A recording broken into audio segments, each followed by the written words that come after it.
Der Klimawandel trifft die Berge mit voller Wucht.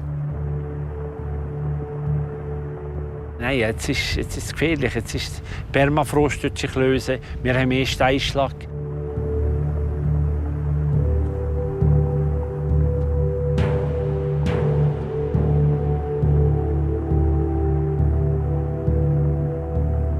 Das Wasser wird knapp. Gewaltige Schneemengen sind jetzt verschwunden und natürlich auch Wasser, das jetzt weg ist. Mittendrin die Berghütten. Haben sie noch eine Zukunft?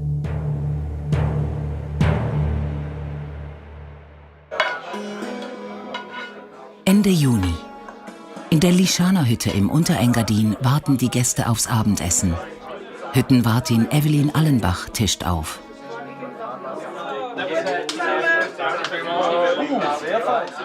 Mit dem Wasser geht sie sparsam um.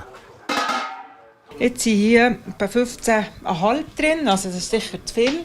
Jetzt nehme ich da Wasser draus. Es ging so auf unserem Herd, es ging so ein bisschen umgatschen. Da musst du manchmal von dieser Pfanne in diese tun. Und jetzt bin ich bei 11, also jetzt nehme ich noch ein bisschen draus.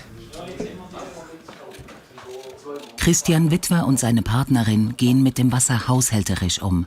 Mit bis zu 25 Liter Wasser rechnen sie pro Gast und Tag.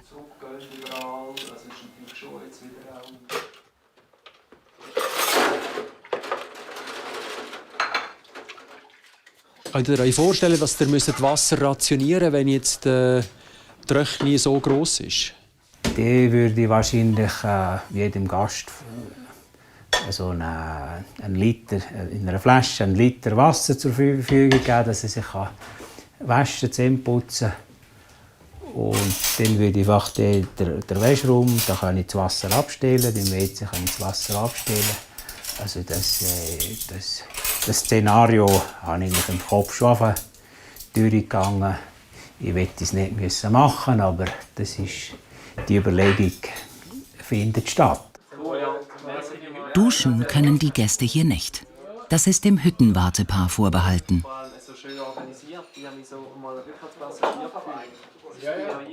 Das ist eigentlich die einzigste Dusche, die man hat. Und das ist natürlich schon wichtig, wenn du den ganzen Sommer hier oben bist, dass du etwa zwischendurch duschen kannst. Aber eigentlich also die tägliche Dusche liegt, vor allem auch wegen dem Warmwasser, liegt fast nicht drin. Für die Alpinisten muss eine Katzenwäsche reichen. Jetzt, Anfang Saison, sprudelt der Brunnen noch munter. Wenn es dann kein Wasser mehr hat, vielleicht kann man auch 1 Tag, 2 Tage auf Katzenwäsche verzichten. Aber Probleme, die sonst da sind, wo vielleicht auch die WC-Spülung, nein, hat ja keine. Aber das Kochen, das Putzen für die Hütte selber, vermutlich schon schwierig, ja. Die Chamona Lischana ist eine von über 150 SAC-Hütten.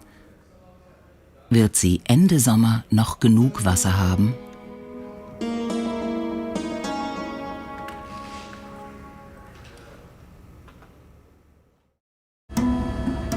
Wallis, Ende Juni. Hüttenwartin Edith Lehner im Anflug auf die Hörnli-Hütte. Auf 3260 Metern am Fuß des Matterhorns. Was bringst du da? Bringst du das Netz oder die Big Bag? Die Matratze oder das Netz? Ja, das tun wir auf die Terrasse. Ja?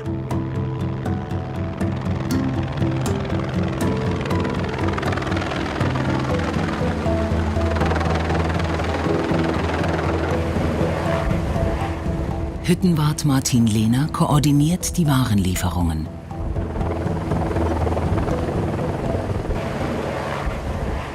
Das geht hier da, dort nachher das Trab, die können wir Matratzen, also Sättig und Gewäsch. Saisonstart. Heute werden die ersten Gäste eintreffen. Mir wäre es jetzt einfach wichtig, dass die Küche Edith Lehner instruiert ihr Team. so bleibt, du kannst vorwärts machen und sich Leute holt, wenn sie noch brauchen. Und dann ist ganz wichtig, dass die Terrasse jetzt so schnell wie möglich rausgeräumt kommt, aufgestellt kommt, dass wir dann hier den Aufenthaltsraum parat machen können, falls die Check-in-Leute kommen. Die Hörnli-Hütte hat rund 150 Schlafplätze, Duschen und Toiletten mit Spülung. Oft liegt hier im Juni noch meterweise Schnee. Nicht so dieses Jahr, wie uns Martin Lehner zeigt.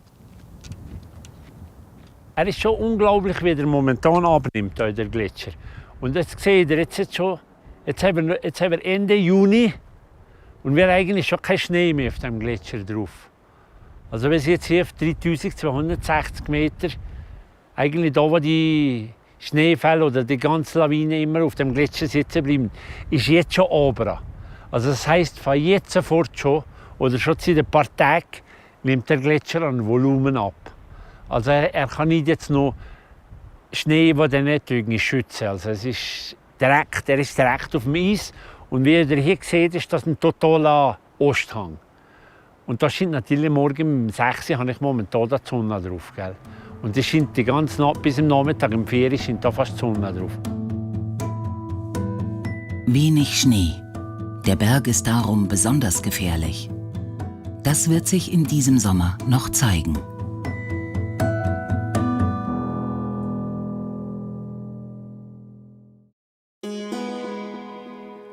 Zurück zur Lischana-Hütte, wo Wasser knappes Gut ist.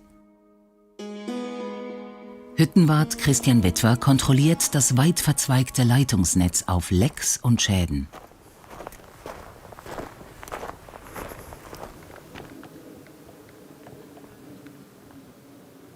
Ein bisschen mein Fitnessprogramm. Hier das Stück musste ich letzten Dienstag ersetzen. Der Schlauch war ja so schlecht, dass man überall geronnen hat. Über 1000 Meter Schlauch hat er hier schon verlegt. Unter dem Boden ist nochmals mehr als 1 Kilometer vergraben.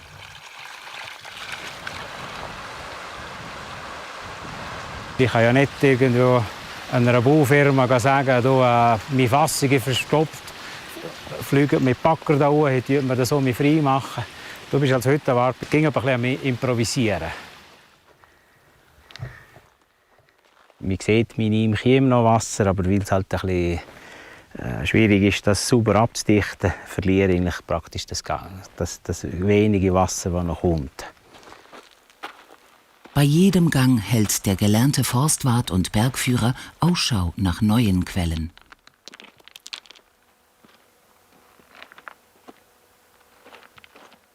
Und da mache ich mir schon jedes Mal ein bisschen Gedanken machen, ja, wo hat es noch Wasser? Jetzt da vis-à-vis, das wäre für mich auch noch so eine Option. Da sieht man da vis-à-vis, wie es nass ist, so ein Rinnsal. Wenn es regnet, kommt da sicher 3-4 Tage kommt da so ein Bächli. Und das wäre auch eine Option, dass man halt dort etwas installiert und halt mit Aufwand verbunden. Die Gegend rund um die Lischana-Hütte ist wasserarm. Die Karstlandschaft kann kaum Niederschläge speichern. Die Böden sind wasserdurchlässig.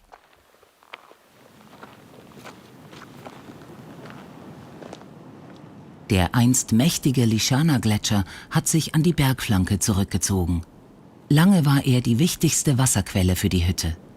Jetzt neigt sich diese Ressource dem Ende zu. Oben, wo der Restgletscher war, also das ist natürlich gewaltig, was da das bisschen Eis, was noch oben ist, wie das noch jeden Sommer schmilzt. Eben, das ist anscheinend sind da mal etwa 4 Quadratkilometer Gletscher da oben.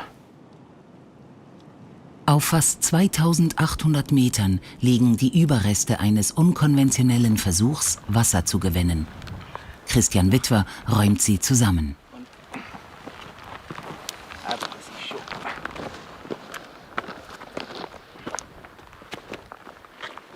Das ist Fliess, das war geplant oder meines Wissens hat man es 1 oder 2 Mal hat man so gemacht, zum Schnee abdecken. Das wäre dahinter passiert. Und die Hoffnung oder die Meinung war, dass der Schnee langsam abschmilzt im Sommer und die Fassung hier mit Wasser speichert.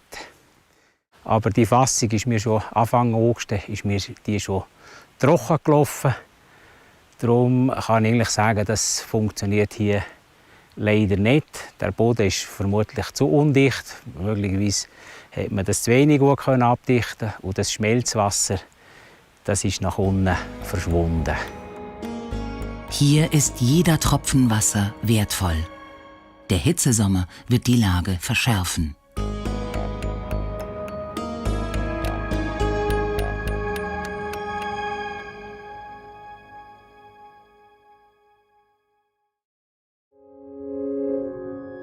Bei der Hütte am Matterhorn wird es Nacht.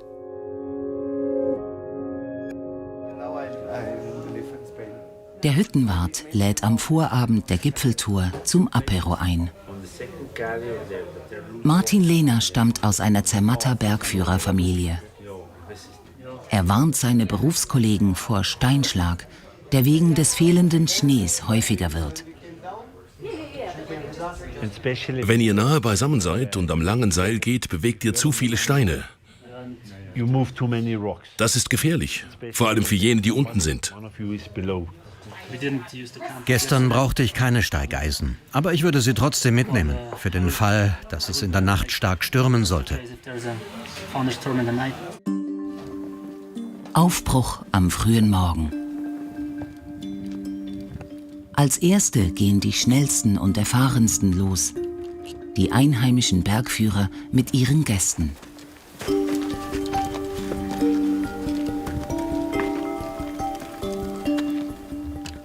Good morning.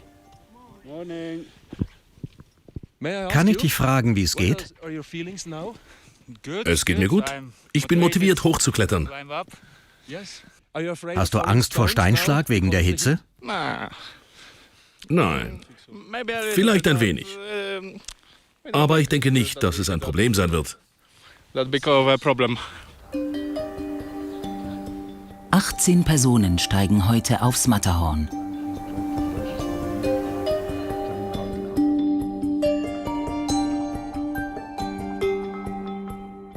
Auf dem 4.500er gibt es kaum noch Schnee, der das lose Gestein zusammenhält.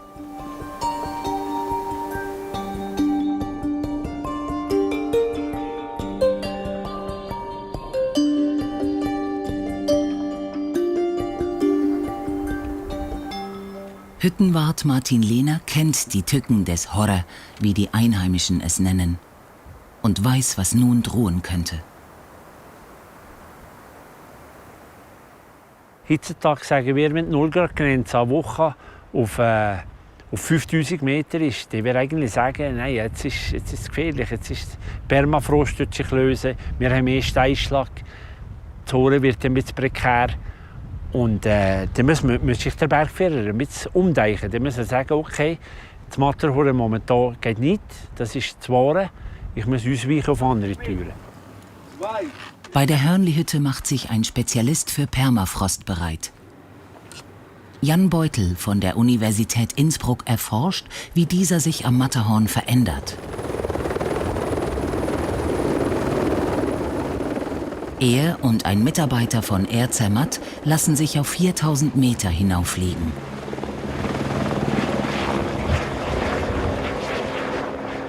In der Felswand repariert Jan Beutel Messinstrumente und tauscht defektes Material aus.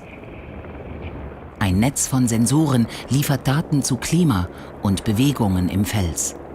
Seinen Einsatz filmt er mit der Helmkamera.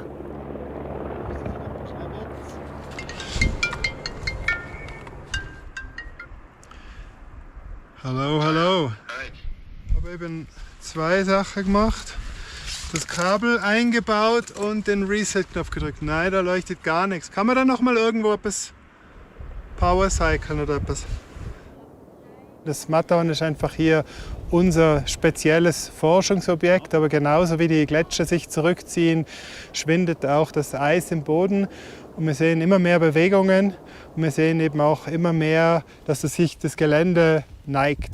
Das wird sicher also in den nächsten Wochen Steinschlagereignisse geben in den Alpen. Also wir wissen aus der Statistik, dass eben die großen Ereignisse mit 1 Million Kubikmeter und mehr früher mehrere Dekaden Abstand haben. Mittlerweile haben wir auf den ganzen Alpenraum gesehen mehr als einen pro Jahr.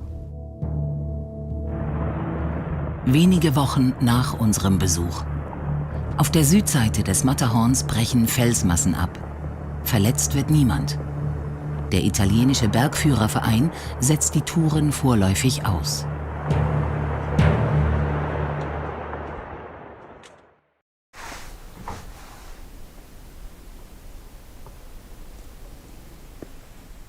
Es ist August. Auf der Lischaner Hütte plätschert der Brunnen nicht mehr. Hüttenwart Christian Witwer hat ihn abgestellt, um ein Zeichen zu setzen. Er hat heute Wichtiges vor. Ein Gewitter hat vor ein paar Tagen Wege verschüttet.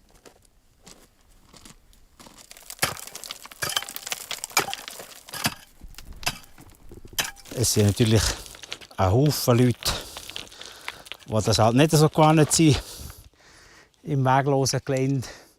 Und wenn ich denen mit denen helfen kann, wenn ich das halt eine halbe Stunde investiere, dann mache ich das gerne.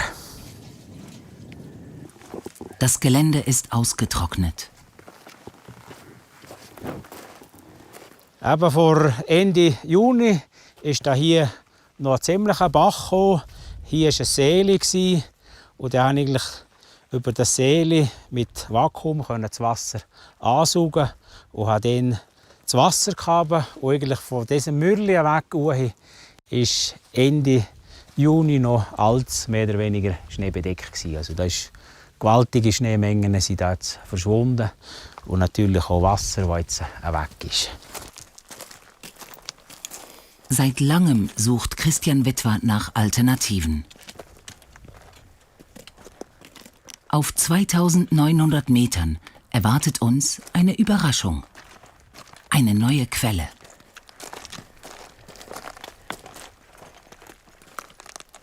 Dass ich jetzt das gefunden habe, das ist schon ein bisschen Zufall.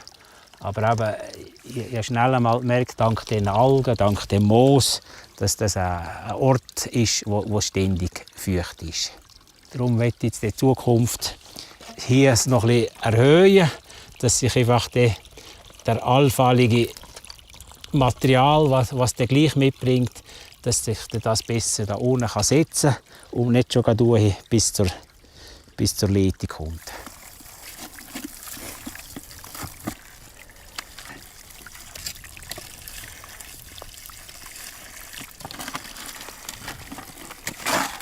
Jetzt kann ich mal hurtig gucken, wie viel Wasser das da kommt. Also ich brauche mindestens 1 Liter in der Minute. In einer Minute fülle ich den Kessel mindestens zur Hälfte. Also ich habe mindestens 5 Liter in der Minute, wo da Wasser kommt. Das hat quasi Trinkwasserqualität. Wenn das noch in 10 Jahren funktioniert, dann würde ich mir das wahrscheinlich mehr freuen, als im Lotto zu gewinnen. Weil mit dem könnte ich der zukünftigen Generation etwas zurücklassen, was funktioniert. Und mit der Lotto-Million, wenn sie nicht selber verpulvern, dann haben sie zwar auch Freude, aber ich glaube, das ist nachhaltiger. Ort der Freude nennt Christian Witwer die Quelle. Sie hat die ersten starken Gewitter überstanden. Mit diesem Wasser hofft er, selbst bei voller Belegung der Hütte über die Runden zu kommen.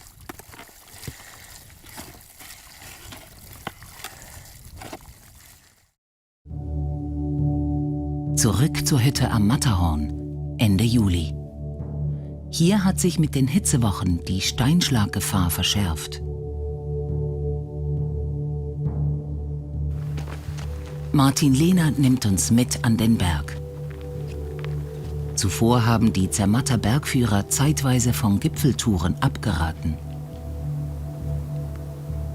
Beim Aufstieg treffen wir auf 2 Alpinisten, die vom Gipfel zurückkommen. Romano. Ja. Hey. Und wie war's? Chapeau, wunderschön war's. Ja. Vielen Dank für das gute Essen, das wir vorbereitet haben. Genau. Ja, cool. Ist gut gewesen? Ja, mega. Cool. Sind jetzt ziemlich alleine oben. Wann wäre der Zeitpunkt, wo du sagst, ich gehe nicht mehr rauf? Wenn die 0-Grad-Grenze noch weiter steigt. Sie ist jetzt schon ziemlich hoch, aber wenn die 0-Grad-Grenze noch länger so weit oben ist, dann ist es sicher besser ins Schwimmbad gehen. Dieses Team hat das Matterhorn auf der italienischen Seite bestiegen. Und wie ist die Steinschlaggefahr im Moment? Doch noch mehr Hitzewellen? Ja, die ist sicher da, oder? Man hört ja auch Nacht, die haben wir gehört, dass ja, auf der hinteren Seite da kommen ständig Steine. Also die ist sicher da, ja. Dann zeigt uns Martin Lehner, was passiert, wenn Alpinisten am langen Seil gehen und kein Schnee mehr das Gestein fixiert.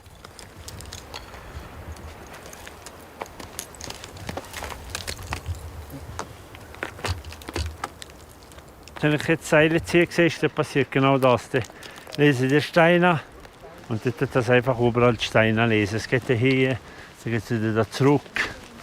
Dann lest die Steine da überall.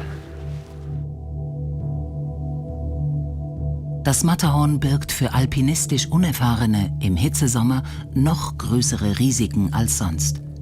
Nicht alle sind sich der Gefahren bewusst. Eine andere Gruppe kommt bei der Hütte an. Es ist sehr hart, aber es war schön. Unser nächster Berg wird der Mont Blanc sein. Okay. Ja, ja. Seid vorsichtig, es ist heikel im Moment.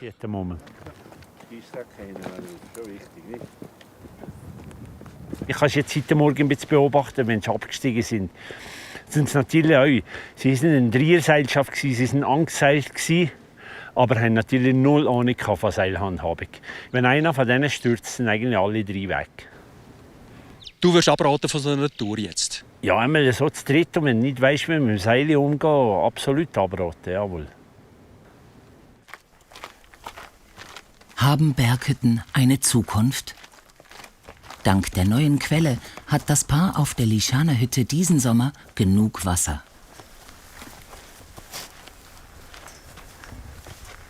Christian hatte das Gefühl, das Wasser zu finden und die Nase dafür. Aber wenn der mal wirklich nicht mehr rum ist, dann kannst du lange suchen. Und wenn man muss anfangen Wasser hier hochfliegen, für die Hütte zu bewirtschaften, das wäre jetzt gar nicht in unserem Sinn. Dann müsste man die Hütte zutun. Das ist ja so. Auch Martin und Edith Lehner fragen sich, welche Zukunft die Hörnli-Hütte mit dem Klimawandel hat. Profitieren tut sicher niemand, wenn die Natur langsam kaputt geht. Wir profitieren vielleicht insofern, weil die Leute jetzt ein bisschen von dieser Hitze im Tal in die Höhe kommen. Das ist vielleicht der einzige Faktor, wo wir sagen können, dass wir mehr Tagesgäste haben.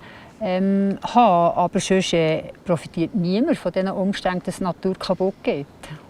Vielleicht wird der Zürich ein Problem, dass es hier schon nicht geht mit dem Weg. Vielleicht ist das Wasser ein grosses Problem, dass man da neue Wege finden muss. Aber ich hoffe jetzt schon, dass man die Hütte noch rentabel führen in den nächsten Jahrzehnten. Und weiter wegzuschauen ist sowieso unglaublich schwierig.